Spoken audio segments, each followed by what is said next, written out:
උපතක් නැහැ, වැඩක් නැහැ, කොහේ යනවද කියලා අපිට වැඩක් නැහැ. එහෙම යන තැනකුත් නැහැ.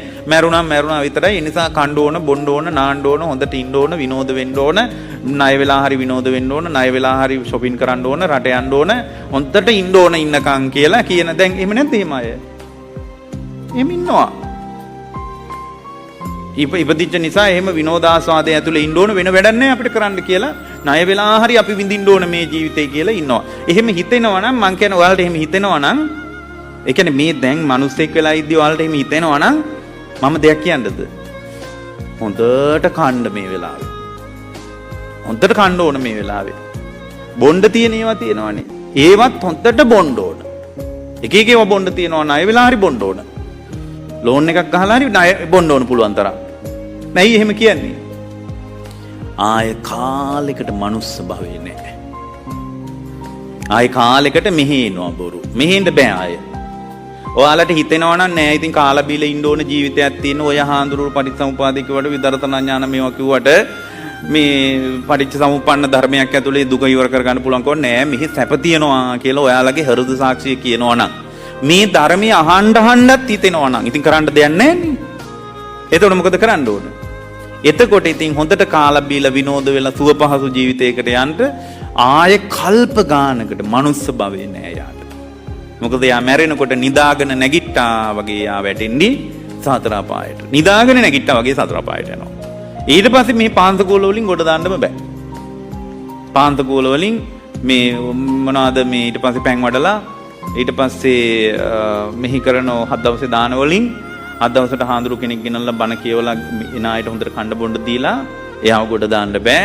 ඒ නිසා මේ தত্ত্বය තේරුම් ගන්න.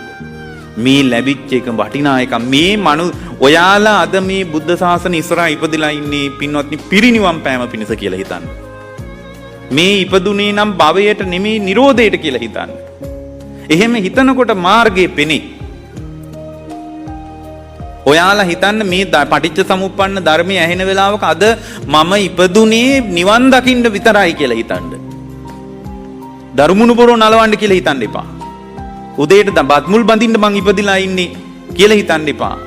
ස්ත්‍රියක් හැමදාම හිතන්න ඕන මං ඉපදුනේ දුක ඉවර කරන්න. ඇයි දුක ඉවර කරන්න ඉපදීමට හේතුව? මේ පටිච්චසමුපාදය ඇහෙනවා මේ කාලේ. චතුරාර්ය සත්‍ය ඇහෙනවා. නිවන් මඟ වඩන සතර සතිපට්ඨානේ වඩන විදිය ඇහෙනවා. බොජ්ජංග වඩන විදිය ඇහෙනවා. ආර්ය අෂ්ටාංග මාර්ගයේ වඩන මේ ඔක්කොමත් ඇහෙද්දී කේන්දරේ ඔලුව උඩ තියාන යන උපාසකම්මල ඉන්නවනේ.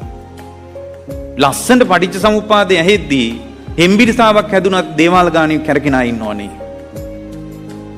පින්වත්නි මේ ඔක්කොම ප්‍රශ්න නැති ලෝකයක් නැහැ.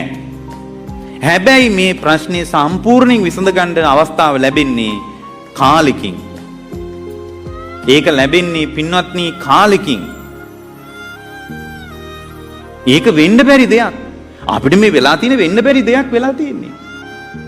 මට මේ ළඟදී 80ක විතර උපාසකම්ම කෙනෙක් ඇමරිකාවෙ ඉඳලා ඇවිල්ලා කිව්වා "ඕ බාන්ද හැම වෙලාවකම කියනවා 85 ඉන්නේ කියලා." ඕක කියන්න එපා කිව්වා. ඔබ වහන්සේ හැම වෙලාවෙම කියනවා 85 ඉන්නේ කියලා මේ බලන්න මන් දිහා.